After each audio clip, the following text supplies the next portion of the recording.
Respect-WYO, Russ here.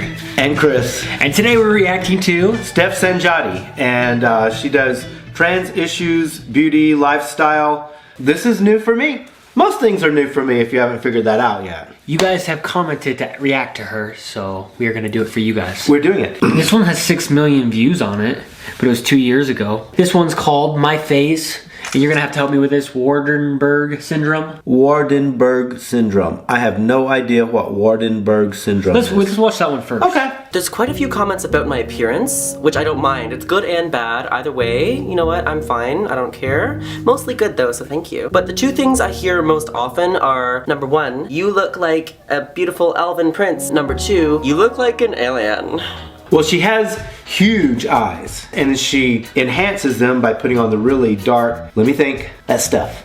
Mascara. And eyeliner. Yeah. So I see the elven I get prince. the elven princess. But an alien, we don't even know what aliens look like yet. Is like most of the things that you see that people depict an alien with like these big ass eyes, and she's got big ass eyes. Well, look at my eyes. My whole life people have told me my eyes are big, so maybe I look like an alien too. Basically, I have a genetic mutation called Waardenburg Syndrome. It sounds scary when you say genetic mutation, it sounds scary when you say syndrome, but it literally is extremely minor.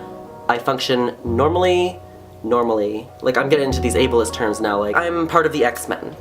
That's all you need to know. Essentially, it affects my facial structure, the pigmentation in my body and my hair and my skin and everything, and also my hearing. Yeah, the only thing that I notice that's different about her face than mine is she has more makeup.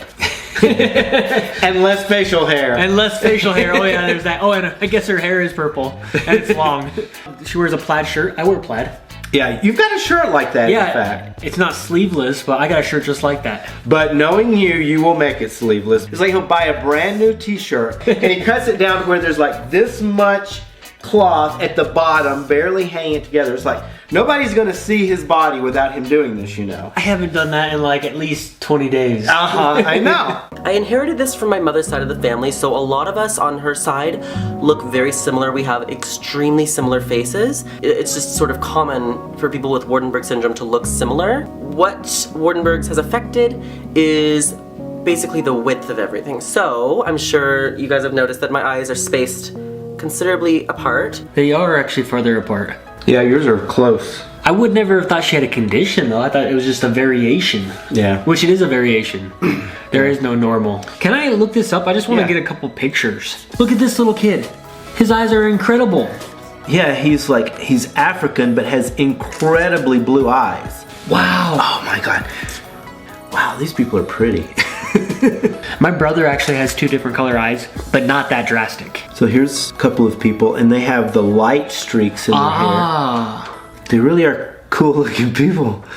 Another thing that Waardenburg syndrome does is it drastically increases the rate at which your hair grows. I have to pluck my eyebrows every day, I have to shave every day. This all naturally grows in completely white. Waardenburg syndrome affects your hearing, right? So it affects everybody differently. For example, myself, I'm deaf only in my left ear. My mother, for example, has full hearing. She's got Waardenburg syndrome as well, but my cousin is completely deaf and he was born with that as well, so. We're gonna read a little bit about it on Wikipedia. There's currently no treatment or cure for Waardenburg syndrome. The symptom most likely to be of practical importance is deafness. About 1 in 30 students in schools for the deaf have Waardenburg syndrome. All races and sexes are affected equally. The overall incidence is 1 in 42,000 to 1 in 50,000 people. I really just wanted to make this video because I felt like, you know, when I was 11 and 12 and 13, when I was really struggling with my confidence, with my appearance, there was nobody that I could find anywhere online, in the media, anywhere that had a face like mine. So I just want you to know that we exist, we're out there, we have beautiful faces, you have a beautiful face, I want you to know that you have a beautiful face, and if you don't think you do, you will one day, and I can't wait for that moment to happen for you, because there's something really empowering about looking very different from everybody around you. And I don't know how to explain that to somebody that's self-conscious about it, but you will find it one day, I think. And it's really exciting. I can see that too, to have an unusual look to you. You know, if you learn to work with it or you realize the beauty in it, it can be something that stands out and does give you some power, some notoriety. And you know what's going to happen now? I am going to be like looking at everyone that has a little white patch or really blue eyes or a little bit. I'm going to like, I wonder if they have it. I'm going to start looking at them. She said that when she was younger, she like used to search for people with it and she couldn't find anybody. Yeah. So now she is becoming a face. Yeah. Because she's got 500,000 people roughly. It's not quite, but close. So she not only has Waardenburg Syndrome, but she's also transgender. What are like the odds of that? That's crazy. That she has a pretty interesting platform. She can do things to better a lot of people's lives. This one's I'm transgender, and it was a year ago. I've come to understand that I am transgender. I've come to understand that I've always been uncomfortable with my maleness, not my masculinity. And now that I see it that way, the rest of my life makes so much sense. My childhood makes more sense, my aspirations, everything makes way more sense, and I've never been more peaceful inside of my head. And I mean, I'm still the same person. I still like the same things. I'm still a huge nerd. But now, when I look in the mirror, even though I haven't started HRT, even though I have had no surgeries, like everything. HRT? Probably hormone, I don't know what R stands for. Replacement therapy. Hormone replacement therapy. I bet you that's it. Even though I haven't started HRT, even though I have had no surgeries, like everything, I still feel like I see myself now because I'm acknowledging it. I'm acknowledging who I am and I'm sharing it with other people too. I remember as a kid enjoying two specific Disney movies because I was raised by a Disney fanatic, my mother, The Little Mermaid and Mulan. Dude, she could totally be like a Disney character. Yeah.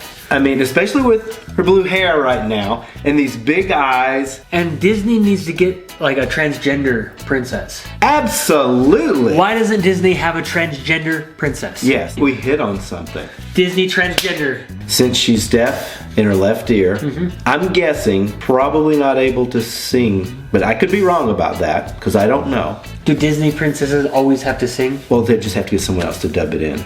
That'll work. Yeah, you can sing and be partially deaf. Well, Mozart, wasn't it Mozart that... Mozart. Mozart. And it wasn't him, it was actually Beethoven. Beethoven? Oh. Beethoven was deaf because he had either syphilis or gonorrhea, and he went deaf from that. But he actually felt the vibrations of the piano. And he could play before he went deaf. Yeah, he played still before, was able but to still. play. Okay. All right, let's just close our eyes, and where would we place her? She's got to be an elven princess. Oh yeah. There's already a lot of those, but she could be one too. She's the first transgender one. Yeah. The Little Mermaid and Mulan. There was definitely a deeper subconscious reason why those movies were so important to my development as a person. Mulan is fairly easy to understand. Even though it's not about a trans experience, it plays with gender and it shows that that person can transform into something to fit the way that they have to feel. The Little Mermaid fought tooth and nail to become who she knew she was meant to be. Just like Ariel, we're trying to become something physically that lines up with our love for ourselves, if that makes sense. I hope it does. I will not tell you that I feel like a boy trapped in a girl body because this is my body. This is my girl body. So it's not true to say that about myself and about most trans people. That's just not true. And it's a very old-fashioned way of looking at it. She is a female in the body that she's in. I think that's important for me to know, that I can't blanket statement every trans person to say that they're trapped into that body. Yeah. Because there's just so many different variations and stuff. It's not black and white. Life's tough. It's hard to like be politically correct. You know, you can say, oh, I want to be normal, but like then you have to define what normal is. It's all... And there is no normal. It's tough. Everything's normal. It's tough. And that's a good part of all of this. It's making us think. Yeah. If somebody tells you that they're trans and that they have always felt like a girl and that they are a girl, even if they have to grow a beard, even if they have to wear dress shirts and suits every day, they're still a girl, okay? And it's important for you not to dismiss that or to think that they're faking it just because they cannot present themselves every day of the year. It's dangerous. There are so many murders, again, especially of black trans women, especially in the United States of America. It's like, I don't even know the numbers. What is the murder rate? The average person has a 1 in 18,000 chance of being murdered. Murder rate for transgender. List of unlawfully killed transgender people. What does that mean, unlawfully killed? Killing is never lawful. What does that mean? List of unlawfully killed transgender people. Here's some transgender facts. But researchers estimate fewer than 1 in 1,000 people is transgender. 1 in 12 transgender people in America is murdered. That's messed up. That's high. That is high. I knew it was high. I've been told it was high, but that is astronomically high. It's obvious that there is something very, very wrong. That's really off the charts. If you know a trans person and they have felt comfortable enough to come out to you or to explain how they feel to you, always listen to them. Know that you are very important to them if they have not already expressed it to a large group of people. There is so much faith in people that we have to have, and it's hard to have it when you are one of the most marginalized groups on the planet. If you are trans or you're questioning your gender identity, I want you to know, and please hear me, there are so many others like you out there, and I hope that as soon as you feel safe enough to do so,